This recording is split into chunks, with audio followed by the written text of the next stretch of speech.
be so confident in God's plan that you don't even get upset when things go wrong. And not because disappointment doesn't hurt, and not because setbacks are easy, okay? Let's be real. But because you trust that God sees what you can't. A closed door isn't always a loss.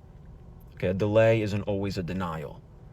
And what feels like a detour today may eventually become the very thing you thank God for later. One of the hardest lessons in faith is accepting that God can be working for your good even when your circumstances don't feel good. Even when the prayer wasn't answered the way you hoped, even when the timeline isn't what you wanted, even when the plan makes no sense from where you're standing. And yeah, that's why I love Romans 8:28.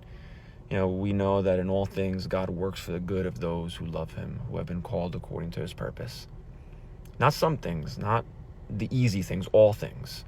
The blessings, the disappointments, the delays, the victories, the seasons you understand and the seasons you don't.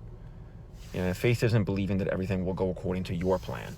It's believing that even when it doesn't, God is still faithfully working according to his. And there's a deep peace that comes from realizing you don't have to understand every chapter when you trust the author of the story.